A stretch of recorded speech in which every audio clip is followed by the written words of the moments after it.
ouvir a voz do Salvador.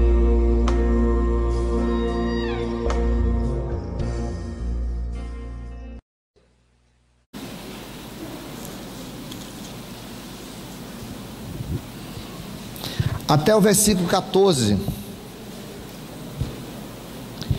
Neemias capítulo 13, versículo 1 até o versículo 14. Diz assim: naquele dia se leu para o povo no livro de Moisés.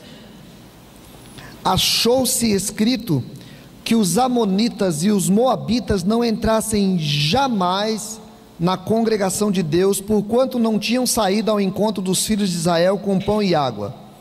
Antes assalariaram contra eles Balaão para os amaldiçoar, mas o nosso Deus converteu a maldição em bênção. Ouvindo eles, o povo, esta lei, apartaram de Israel todo elemento misto.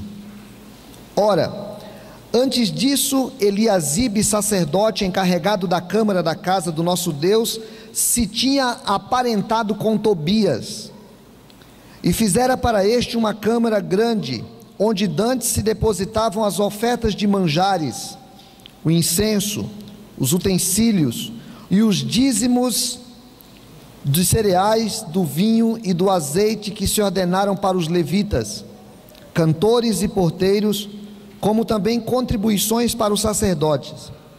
Mas quando isso aconteceu, não estive em Jerusalém, porque no 32º ano de Artaxerxes, rei da Babilônia, eu fora ter com ele, mas ao cabo de certo tempo pedi licença ao rei e voltei para Jerusalém. Então soube do mal que Eliasibe fizera para beneficiar a Tobias, fazendo-lhe uma câmara nos pátios da casa de Deus.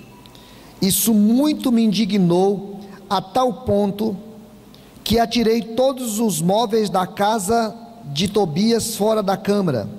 Então ordenei que se purificassem as câmaras e tornei a trazer para ali os utensílios da casa de Deus com as ofertas de manjares. Também soube que os quinhões dos levitas não se lhes davam, de maneira que os levitas e os cantores que faziam o serviço tinham fugido cada um para o seu campo. Então contendi com os magistrados e disse: por que se desamparou a casa de Deus? Ajuntei os levitas e os cantores e os restituí a seus postos. Então todo Judá trouxe os dízimos dos cereais, do vinho e do azeite aos depósitos.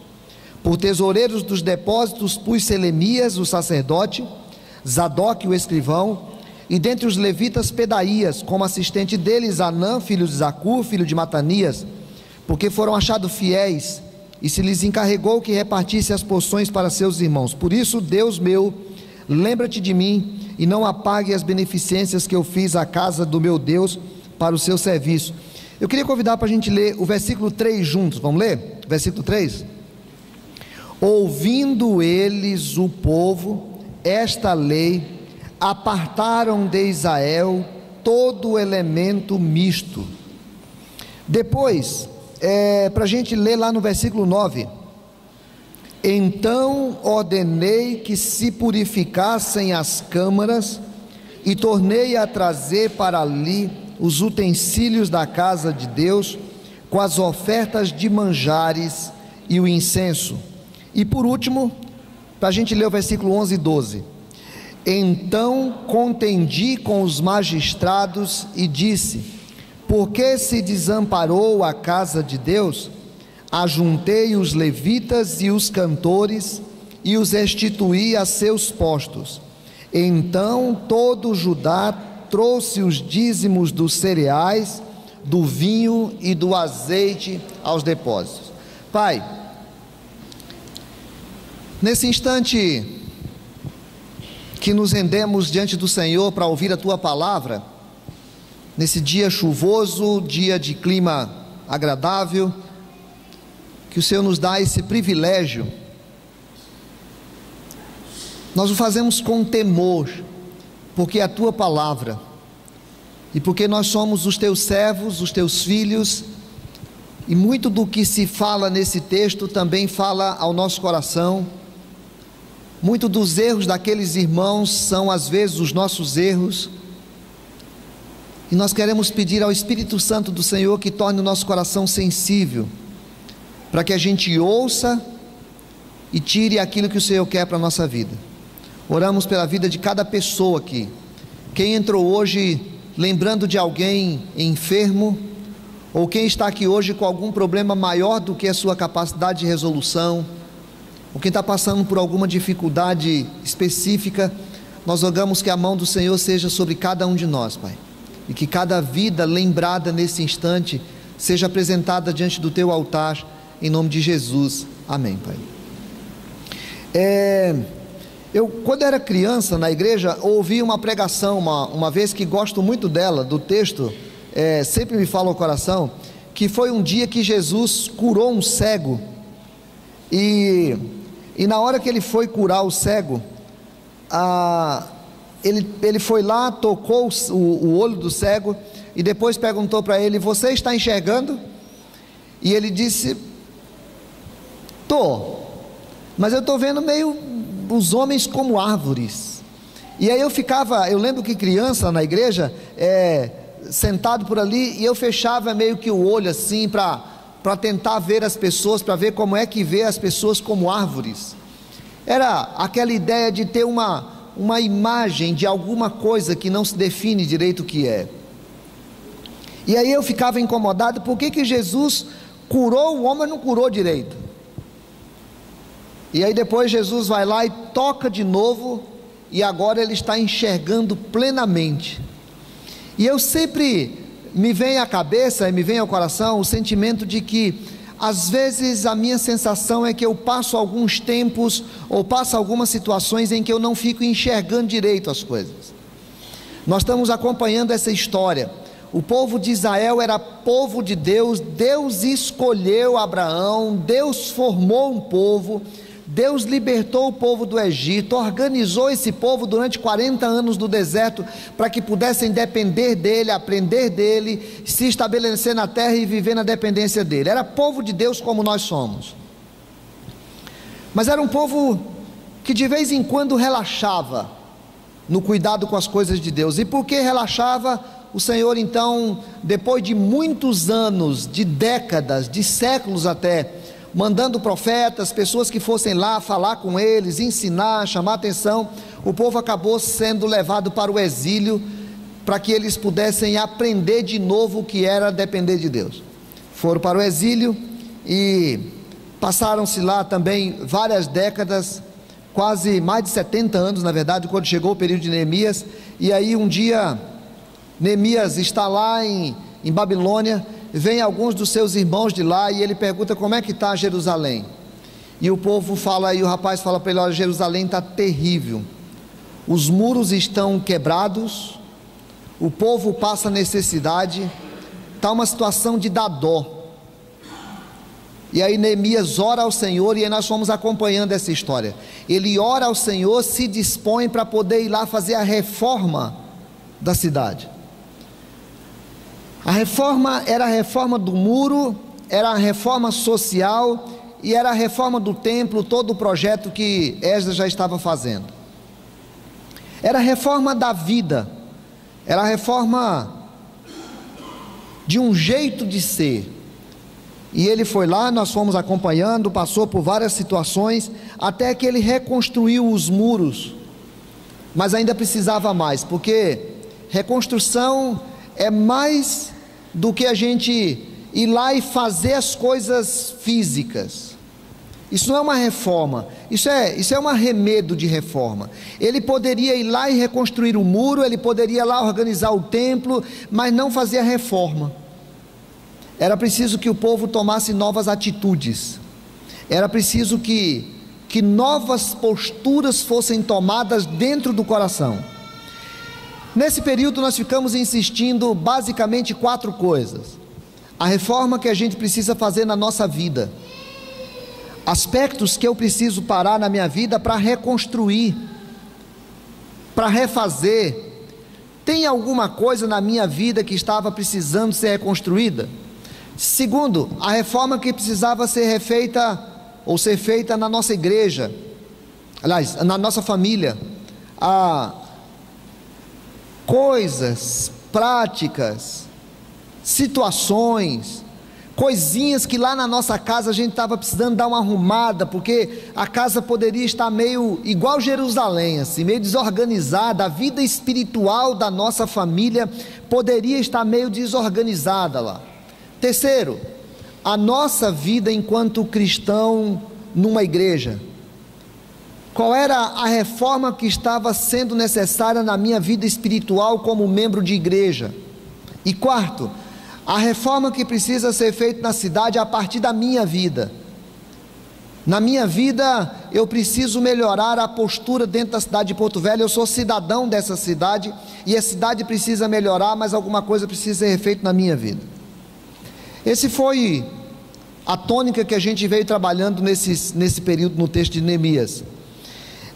E aqui aparecem 3 trechinhos, historinhas, que Neemias conta, dizendo que o muro já estava reconstruído, o templo estava reconstruído, o povo já tinha tratado um pouco da injustiça que havia entre eles, onde um privilegiava o outro e largava o outro pelo lado. E agora Neemias vai contar 3 historinhas aqui que precisavam mudar na atitude do povo. Primeiro ele diz assim: o povo parou um dia, leu na palavra de Deus, lá estudando, eles estavam retomando esse costume de ouvir a palavra, de ler a palavra, viu que havia um mandamento lá atrás na época de Moisés, dizendo que não era para nunca permitir Amonita e Moabita, 2 povos que tinham criado grande problema para Israel quando eles saíram do Egito. E aí ele cita pelo menos 2 coisas. Eles não receberam o povo de Israel quando vinham saindo do Egito, pelo contrário, eles foram contra o povo de Israel. Depois conta uma outra história, que eles ainda pagaram Balaão para amaldiçoar o povo de Israel. Nós não vamos gastar um tempo aqui com essa história, porque não é o foco. O foco é, o povo, na hora que estava lendo a palavra de Deus e ouviram essa história, eles entenderam que o Senhor não queria que misturasse no templo, na hora da adoração, não era para misturar com quem não era judeu, porque judeu era apenas o povo de Deus, e se só o judeu era o povo de Deus, aliás, apenas os judeus eram o povo de Deus, e só os judeus era o povo de Deus, então quem podia adorar era só o povo de Deus. E eles estavam aprendendo uma lição que tinha lá do tempo antigo, da época de Moisés, era: o povo de Deus não mistura com quem não é povo de Deus. Claro que isso precisa ser reinterpretado hoje, mas o que precisava ser aplicado naquela época era que eles precisavam entender que povo de Deus não misturava com pecado, que povo santo não misturava com povo impuro. Eles entenderam que eles não podiam fazer essa mistura, porque precisavam se manter separados de tudo que separa de Deus. Se esse povo é um povo que me afasta de Deus, se esse povo é um povo que cria problema para a minha relação com Deus, se esse povo é um povo que afronta a minha comunhão com Deus, então eu não posso manter comunhão com Ele. E aí o versículo 3 diz que, ouvindo eles essa lei, apartaram de Israel todo elemento misto. Tudo o que não era sagrado, eles separaram, porque eles não queriam misturar santidade com pecado. Hoje nós não fazemos mais essa distinção de povo, hoje nós não fazemos mais essa distinção de nação, mas a gente precisa também fazer a distinção de perceber assim: qualquer coisa na nossa vida que nos separa de Deus, a gente precisa tirar do nosso meio. Porque se eu estiver tentando reformar a minha vida, mas manter na minha vida misturado pecado, misturado coisa que me separa de Deus, eu sei que isso é uma coisa que me separa de Deus, eu sei que isso é uma coisa que me faz mal com Deus. Se isso faz mal, eu devo evitar, porque eu não vou mudar nada na minha vida se eu mantiver, eu não vou conseguir mudar nada na minha vida se eu mantiver aquilo que me separa de Deus. Namorado, presta atenção, Presta atenção se o teu namoro é alguém que te aproxima de Deus ou que te separa de Deus. Sócio, presta atenção. Colega de trabalho, presta atenção. Amizade, presta atenção. Vida comum, presta atenção.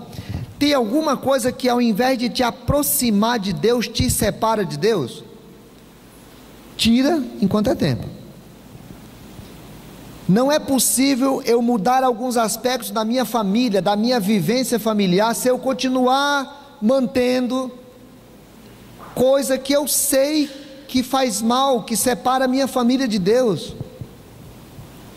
Eu preciso me esforçar com isso. Se a minha vida na igreja, na minha convivência religiosa estiver alguma coisa que está me afastando de Deus, eu preciso repensar. Se a minha vida social, fora do templo, fora da realidade religiosa, tiver alguma coisa que está me separando de Deus, eu preciso repensar, porque isso é elemento misto. E o povo de Israel estava entendendo que eles precisavam reconstruir não apenas o muro, eles precisavam mudar a atitude no coração. E mudança de atitude nesse instante era: eu não quero manter na comunhão nossa qualquer coisa que nos separa de Deus. E eu fico falando aqui, fico lembrando das coisas que eu sei que me separam de Deus. Esses dias eu cheguei à triste conclusão que eu gasto mais tempo na internet do que na leitura da palavra de Deus. Eu sei que vocês não, estou falando de mim, né? Aliás, alguém colocou uma frase muito boa lá, né? Que ele diz assim, que o Facebook e na época o MSN foram criados para poder lembrar para a gente que no último dia a gente não vai ter o que dizer para Deus que não teve tempo para ler a palavra de Deus. Porque o tempo que a gente gasta com Facebook, colocando notícia que não tem nada a ver para a vida de ninguém e comentando notícia que não tem nada a ver da vida de ninguém, coisa que não edifica absolutamente nada.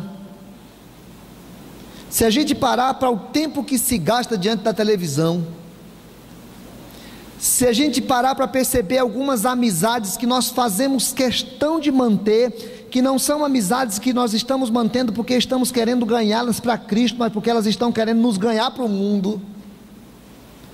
Se a gente parar para perceber praticazinhas que nós somos acostumados a manter, que a gente sabe que estão nos separando de Deus, aí às vezes a gente fica pensando que nós precisamos reconstruir o muro.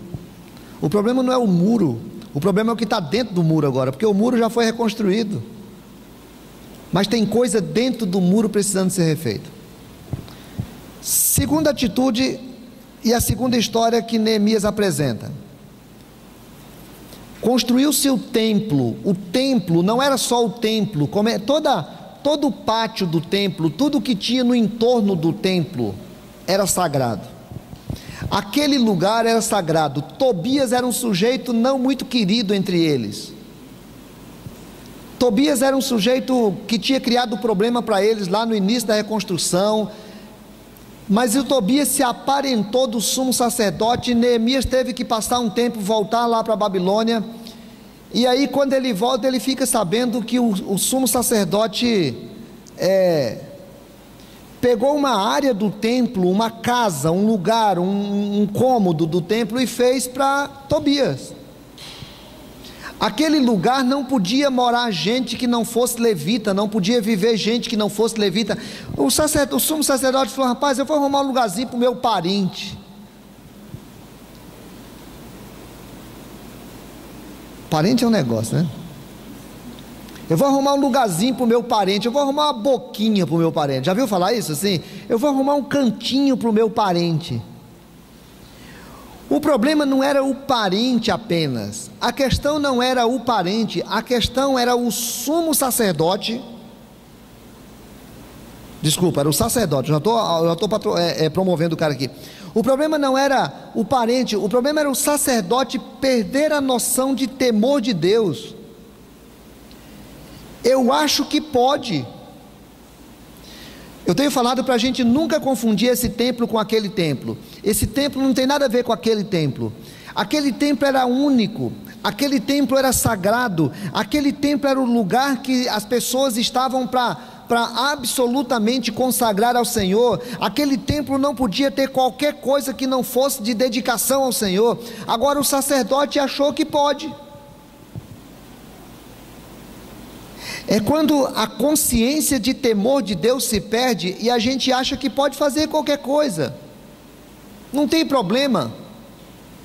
Ah, vai entristecer o coração de Deus. Não, mas Deus é gente boa. É quando a gente acha que Deus é igual o nosso amiguinho da esquina, que a gente pode fazer qualquer coisa. Essa semana eu fui à casa de um amigo, numa reunião semana passada. Essa semana, e a Del foi junto. E aí, o rapaz fez uma brincadeira lá, porque ele diz assim: rapaz, quando a gente vai na casa de fulano, tem lanche, tem não sei o que, agora a gente chega aqui, não teve nem um lanchinho. E aí a Del ficou escandalizada, porque a Del falou assim: amor, como é que a pessoa fala isso do outro assim? Aí eu falei: amor, eles são muito amigos, eles são quase irmãos, eles são acostumados a morar juntos assim. Era uma brincadeira de íntimos. Às vezes a gente acha que pode fazer essas brincadeiras com Deus. É quando nós perdemos a noção de temor. É quando nós achamos que pode qualquer coisa. Eu posso tratar Deus de qualquer modo, não precisa eu já reconstruir o muro, eu já fui batizado. Eu já construí o templo, eu participo dos cultos no domingo. Eu já faço, eu já sou inclusive sacerdote. Então eu posso fazer qualquer coisa, porque Deus não está nem aí com o que eu estou fazendo. É preciso que eu deseje abrir mão de tudo que me separa de Deus, e é preciso que eu aprenda a ter temor de Deus, porque se eu perder o temor de Deus, não tem muro que sustente a minha vida. É porque eles não tinham tido o temor de Deus lá atrás que passaram pelo que passaram. É porque eles perderam o temor de Deus lá atrás que a casa deles foi destruída, que os muros da cidade deles foi destruído, que a comunhão, que a liberdade de adoração deles foi destruído. Irmãos, é porque, eu vou falar com carinho isso para pesar menos para a gente. Muitas vezes as destruições que tem na nossa vida é porque nós não tememos a Deus lá atrás. Muitas vezes, alguns desastres que acontecem na nossa vida é porque nós relaxamos lá atrás. E nós não vamos reconstruir apenas fazendo algumas coisas externas. Ou muda isso dentro do nosso coração, ou qualquer coisa externa que nós fizermos não vai significar nada. Terceira história, ele diz: também os quinhões dos levitas. Os levitas eram uma tribo de Israel. Israel era dividido em 12 tribos. Era uma tribo que as pessoas eram dedicadas ao culto. E aí a gente tem que tentar entender isso para poder compreender essa noção. Eles eram dedicados ao culto. Todo o trabalho de culto, e o culto em Israel era diferente do que a gente pensa hoje aqui, como uma atividadezinha que a gente tem de vez em quando. Aqui talvez tenha umas 20 pessoas envolvidas num culto desse aqui, mas imagina quantas pessoas tem nessas cidades envolvidas com o culto, né, que é responsável por detalhes do culto. Os levitas, eles viviam dedicados às coisas sagradas. A lei dizia que era para eles serem mantidos pelos dízimos dos irmãos. Os irmãos, quando produziam, tinham que levar a 10ª parte da produção lá para o templo, e eles guardavam os cereais, e aquele povo era mantido pelo dízimos dos irmãos. E o povo foi relaxando. Ageu diz assim: o povo viveu um tempo em que eles ficavam cuidando das suas próprias casas, despreocupados com o templo. E o texto diz que aqueles levitas e os cantores que faziam o serviço tinham fugido e voltaram para o campo, foram trabalhar, porque assim, o povo já não estava mais trazendo. E é dentro dessa lógica que Malaquias diz assim: sabe o que acontece? Vocês ficam pedindo a bênção, mas vocês roubam de mim. E aí o povo diz: mas como que a gente rouba? Deus diz assim: vocês roubam nos dízimos, nas ofertas. Portanto, o que aquele povo estava fazendo naquele momento era reconstruíram o muro, reconstruíram o templo. Então vamos cuidar da nossa vidinha, rapaz, e levita, e culto, e coisa de Deus, que se dane. Porque a gente não tem que se preocupar com essas coisas, deixa essas coisas, ele não precisa se preocupar com isso não. Era a noção de infidelidade que tinha tomado conta de novo do coração do povo de Deus, que Deus já tinha tratado, que Deus já tinha levado para o exílio, que Deus estava ensinando, que Deus estava cuidando de cada coisa. Neemias tinha que tratar cada coisa daquela com dureza. Na situação anterior diz que Neemias ficou bravo, chegou lá, pegou os móveis da casa de Tobias, jogou tudo fora, mandou trazer de novo, purificar aquele ambiente, porque as coisas precisavam ficar puras. E agora Neemias chama os magistrados, as pessoas que são responsáveis, de gente, o que deu na cabeça de vocês? Ei, o que acontece com vocês? Onde já se viu vocês conviverem com infidelidade nas coisas de Deus do jeito que vocês convivem? O que está acontecendo com vocês, cara? O Neemias tinha entendido que a questão não era fazer muro foi fácil. Construir um muro numa cidade, moleza, um murinho que cerca uma cidade inteira, moleza. O problema não é construir muro, o problema não é encarar inimigos, o problema é mudar coração. O problema é mudar coração. Eu, se fosse Deus, já tinha desistido há muito tempo do povo de Israel, largado mão deles há muito tempo. Eu, se fosse Deus, já tinha largado mão de vocês faz muito tempo também. E se eu fosse Deus e tivesse alguém igual eu lá embaixo, eu já tinha largado de mim também faz muito tempo. Eu conheci um pastor lá no Mato Grosso do Sul, que um dia eu cheguei lá, gostava de ouvi-lo pregar, e ele pregava na nossa congregação, e aí eu fiquei sabendo que ele não estava mais indo pregar lá. Ele era um voluntário, ia lá e pregava, e ele não estava mais indo pregar. E aí eu fui à casa dele para perguntar, e falei para ele: pastor, e lá em tal lugar? Ele diz: rapaz, não vou mais não. Aí eu disse: por quê? Ele disse: porque aquele povo não quer mudar. Aí eu disse: como assim, cara? Ele falou: rapaz, a gente prega, o povo acha a gente muito legalzinho, o povo gosta de mim, eu sei que as pessoas gostam de mim lá, mas não querem mudar. Aí eu falei: pastor, mas é assim mesmo, o povo é assim mesmo, prega, e às vezes o povo não quer mudar não. Ele disse: pois é, mas tu que tem paciência para isso, então vá pregar, porque eu não vou não. Irmãos, ou nós retomamos o princípio de fidelidade a Deus na nossa vida, ou nós não vamos mudar nada. Nós não vamos mudar nada na nossa vida pessoal. A gente precisa parar um pouquinho para pensar: eu tenho mantido misturas indevidas na minha vida? Eu tenho mantido na minha família, na minha igreja, na minha vida social, misturas indevidas?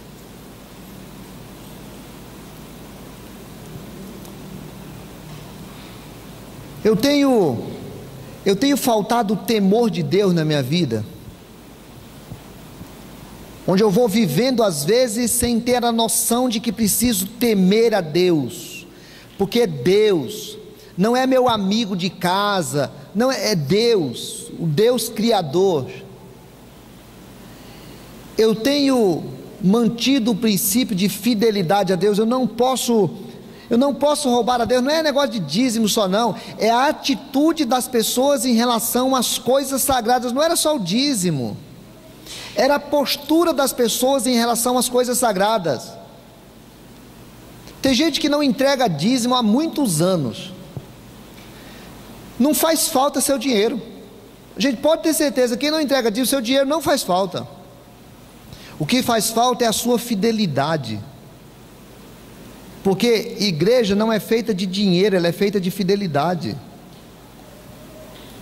Tem gente que entrega dízimo, mas vive uma vida absolutamente relaxada, sem temor a Deus, brincando com o pecado, o seu dinheiro não está ajudando em nada, porque dinheiro com pecado, a Bíblia fala que Deus não aguenta pecado misturado com ajuntamento solene. Todos nós somos pecadores e vamos continuar sendo pecadores, mas o coração nosso precisa estar temendo diante de Deus, porque a gente tem consciência que está diante de Deus. Eu não vou deixar de vir o domingo porque eu pequei. Não, é porque eu pequei que eu vou na presença de Deus para poder buscar a sua graça, a sua misericórdia, o seu perdão e estar diante dele, porque o pastor Cristiano estava lembrando aqui no começo, Deus está olhando o coração de todos nós, aqui ou em casa. Meu irmão, Deus não está esperando de mim uma santidade absoluta, e Deus não está esperando de você uma santidade absoluta, mas Deus está esperando uma autenticidade absoluta, uma dedicação absoluta. O Senhor está esperando de nós atitudes que moldam a nossa forma de viver, pessoa, família, igreja e sociedade. Você está enxergando? Está vendo? Vendo claramente ou vendo como árvore? Você está entendendo? Está entendendo que não era só o muro? Está entendendo que não são apenas as coisas externas? Você está entendendo que Deus ama você? E ama tanto que te protege, para que você não caia na tentação de viver misturado, sem temor e de forma infiel? Você entende que Deus não está brigando? Você entende que Deus está chamando? Lembra lá Isaías, quando Isaías fala aquela palavra dura, ele fala assim: vim depois e conversemos. Vamos conversar, vamos recomeçar, vamos reorganizar. O que está precisando reorganizar? O que está precisando ser refeito? O que está precisando ser reconstruído hoje?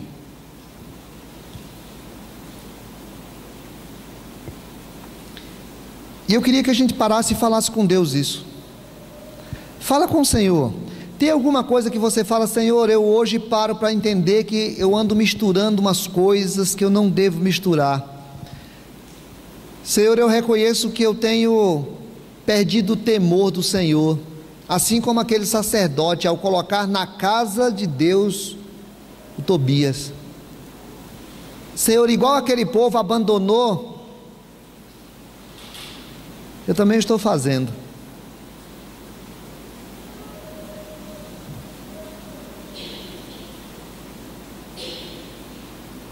Quando o povo percebeu, eles resolveram abrir mão de tudo que era misto.